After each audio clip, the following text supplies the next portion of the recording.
2024 లేదా 25లో డిగ్రీ లేదా బీటెక్ చదివారా? సాఫ్ట్‌వేర్ జాబ్ కోసం ఎదురు చూస్తున్నారా? అయితే కోడ్ జ్ఞాన్ 100 డేస్ కోర్సులో చేరండి, జాబ్ సాధించండి.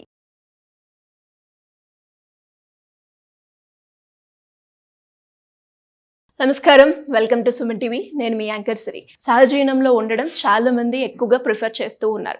మరి అలాంటి సందర్భాల్లో సహజీవనంలో ఉండాలి అంటే దానికంటూ ఏమైనా ఏజ్ లిమిట్ ఉందా? అసలు దీని గురించి చట్టాలు ఏం చెప్తున్నాయి?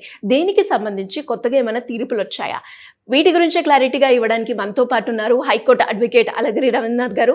అడిగి తెలుసుకునే ప్రయత్నం చేద్దాం. నమస్కారం సార్. నమస్తే అండి సిరి గారు. సహజీవనం చేస్తున్న వాళ్ళకి ఏజ్ లిమిట్ అనేది మ్యాండేటరీగా, దీని గురించి చట్టం ఏం చెప్తుంది? కొత్తగా వచ్చిన తీర్పులు ఏంటి సార్? వ్యక్తిగతంగా ఇలాంటి ఒక వీడియో చేయాలంటే నాకు కాస్త ఇబ్బందికరమైన పరిస్థితే సిరి గారు. కానీ బీయింగ్ అన్ అడ్వకేట్గా సబ్జెక్ట్ని చెప్పడం నా యొక్క బాధ్యత కాబట్టి నేను చెప్తున్నాను. వ్యక్తిగతంగా మాత్రం ఈ సహజీవనం అనే విషయం మీద మాట్లాడడం కొద్దిగా ఇబ్బందికరమైన పరిస్థితి. అంటే ఎంకరేజ్ చేసే ఉద్దేశం నాది కాదు. కానీ దీని మీద ఇటీవల కాలంలో కోర్టులకి వస్తున్నటువంటి కేసులు చాలా పెరిగాయి. సో రకరకాల కేసులు వస్తున్నాయి, రకరకాల ఇబ్బంది. అటు స్త్రీలు ఇబ్బంది పడుతున్నారు, పురుషులు కూడా ఇబ్బంది పడుతున్నారు. సో ఎడ్యుకేషన్ అవేర్నెస్గా మనం చేయాల్సిన అవసరం ఉంది కాబట్టి ఈ వీడియోస్ మనం చేస్తున్నాం శ్రీ గారు. యాక్చువల్గా మ్యారేజ్ వయసు అనేది కోర్టు అంటే మనకి చట్టం క్లియర్గా చెప్పడం జరిగింది. అబ్బాయికి 21 ఇయర్స్, అమ్మాయికి 18 సంవత్సరాలు అని చెప్పడం జరిగింది. కానీ మేజర్ అవ్వాలంటే అబ్బాయి అయినా అమ్మాయి అయినా 18 ఏళ్ళు నిండితే మేజర్ అయినట్టుగా చెప్తాయి అవే చట్టాలు. కానీ మ్యారేజ్ చేసుకోవాలంటే మాత్రం అబ్బాయి యొక్క వయసు 21 ఇయర్స్, అమ్మాయి యొక్క వయసు 18 ఏళ్ళు నిండితేనే మ్యారేజ్ వయసు వస్తుందని చట్టాలు చెప్పడం జరుగుతుంది. అయితే రీసెంట్గా రాజస్థాన్ హైకోర్టు ఒక తీర్పు ఇవ్వడం జరిగింది. అది చాలా ఇబ్బందికరమైన తీర్పు అని నేను అనుకుంటాను వ్యక్తిగతంగా. ఇట్స్ మై వ్యక్తిగతంగా. బట్ ఇప్పుడు కోర్టు పరంగా నేను చెప్పాలంటే అడ్వకేట్గా నేను ఆ కేసులో తప్పనిసరిగా వాదిస్తాను కాబట్టి తప్పనిసరిగా నేను చెప్పాలి. అక్కడ జరిగిన విషయం ఏంటంటే వాళ్ళిద్దరు కూడా మేజర్లే. అంటే ఇద్దరికి 18 ఏళ్ళు నిండే. అబ్బాయి యొక్క వయసు 19 సంవత్సరాలు, అమ్మాయి యొక్క వయసు 18 సంవత్సరాలు. వీళ్ళిద్దరు కూడా కొద్ది రోజుల పాటు లివ్ ఇన్ రిలేషన్షిప్లో ఉన్నారు. అమ్మాయి యొక్క తల్లిదండ్రులు నువ్వు ఇంకా అబ్బాయి వయసు పెళ్లిడి వయసు రాలేదని చెప్పి, అదేవిధంగా వాడు యొక్క మన కులం కాదని ఇంకా రకరకాల ఈ యొక్క లింక్ ఉన్నటువంటి చాలా పారామీటర్స్లో అమ్మాయిని బెదిరించడం, అబ్బాయిని బెదిరించి చేసి వాళ్ళిద్దరూ అలా లివ్ ఇన్ రిలేషన్షిప్లో ఉండకూడదని చెప్పి వాళ్ళు అనేక రకాల ప్రయత్నాలు కూడా జరిగింది. వీళ్ళు బిద్వారా అని చెప్పి రాజస్థాన్ జోధ్పూర్ దగ్గర ఉన్న ఆ ప్రాంతం ఉంటే వీళ్ళు పేరెంట్స్ భయపెడుతున్నారని చెప్పి బిద్వారా నుంచి వీళ్ళు జోధ్పూర్ కూడా వెళ్ళి కోర్టుకు వెళ్ళి పోలీసులు ఆశ్రయించారు. ఇక్కడ పోలీసులు కూడా సందిగ్ధావస్థ పరిస్థితి వచ్చింది. వీళ్ళు చూస్తే మేజర్ కాబట్టి ఖచ్చితంగా వాళ్ళ ఫ్రీడమ్ వాళ్ళకు ఉంటుంది. కానీ వీళ్ళు కలిసి ఉందాం అనుకుంటున్నారు. కానీ కలిసి ఉండాలంటే తప్పనిసరిగా వివాహ వయసు రావాలి.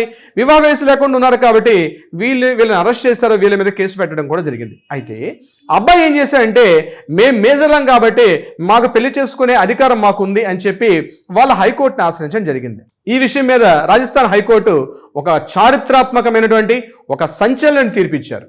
ఏం చెప్పడం జరిగిందంటే వివాహ వయసు 21 సంవత్సరాలు అబ్బాయికి, అమ్మాయి యొక్క వయసు 18 ఏళ్ళు ఉన్నప్పటికీ కూడా వీరిద్దరూ మేజర్లు కాబట్టి ఆర్టికల్ 21 ప్రకారం స్వేచ్ఛగా జీవించే హక్కుని కలిగి ఉంటారు.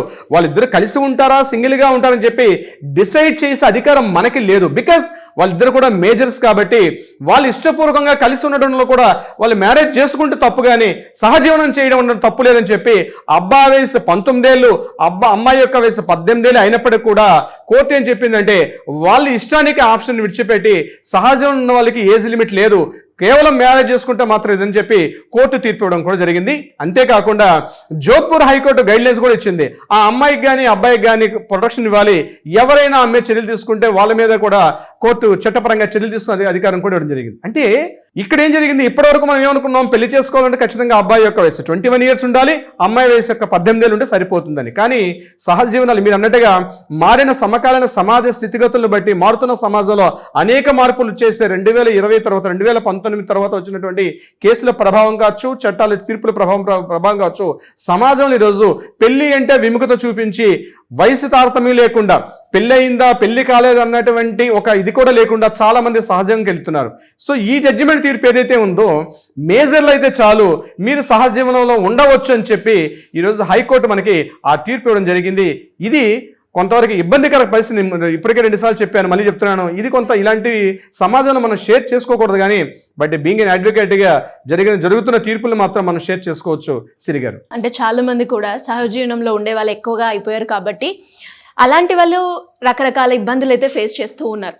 ఎవరికి ఎలాంటి డౌట్ కావాలి అన్నా లీగల్ పరంగా ముందుకెళ్ళాలి అన్న సందర్భాల్లో మిమ్మల్ని ఏ రకంగా అప్రోచ్ అయ్యే ఛాన్స్ ఉందంటారు? తప్పనిసరిగా సిరి గారు, సహజీవనంలో లివ్ ఇన్ రిలేషన్షిప్లో ఉన్నారు అంటే గుర్తుపెట్టుకోండి, అమ్మాయి అయినా సరే అబ్బాయి అయినా సరే, మీకు సొసైటీలో పెళ్లి కాలేదు, పెళ్లి అయితే మీకు ఒక ఆధారాలు, మీకు ఒక కట్టుబాట్లు, సంప్రదాయాలు ఉంటాయి.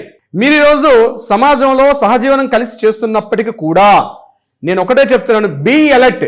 అమ్మాయి అయినా అబ్బాయి అయినా మీరు ఆల్వేజ్ అలర్ట్గా ఉండండి. బ్లైండ్గా గుడ్డిగా నమ్మొద్దు. ఆధారాలు సేకరించుకోండి, ఎవిడెన్స్ దగ్గర పెట్టుకోండి. రేపు ఏదైనా జరగకూడదు జరిగితే, అమ్మాయి వేళ అబ్బాయి కావచ్చు, అబ్బాయి వల్ల అమ్మాయికి కావచ్చు, ఏదైనా జరగకూడదు జరిగితే తప్పనిసరిగా మీ దగ్గర ఆధారాలు ఉండాలి. ఆధారాలకు అనుగుణంగా రేపు మీకు ఏదైనా ఇబ్బందులు కలిగితే పోలీస్ స్టేషన్ అయినా కోర్టులైనా ఆధారాలను బేస్ చేసుకొని మీకు అనుకూలంగా వచ్చే మార్పు ఉంటుంది. కాబట్టి బ్లైండ్గా నమ్మొద్దు. సహజీవనంలో ఉన్న వాళ్ళు చాలా అలర్ట్గా ఉండడం మాత్రం చాలా అవసరం. దీనికి సంబంధించి మీకు ఏదైనా సలహా సంప్రదింపులు కావాలంటే తప్పనిసరిగా కింద స్క్రోల్ అవుతున్న నెంబర్ని కాంటాక్ట్ చేయండి. అది కాకుండా కోర్టుల్లో ఏదైనా వివాదాలు ఉంటే వాటికి పరిష్కారం అయ్యే దిశగా కూడా లీగల్ టీం మీకు ఎప్పుడు కూడా అందుబాటులో ఉంటారు. కింద స్క్రోల్ అవుతున్న నెంబర్ని మాత్రం కాంటాక్ట్ చేయడం మర్చిపోవద్దు Siri garu. Thank you sir, thank you so much. Thank you so much Siri గారు.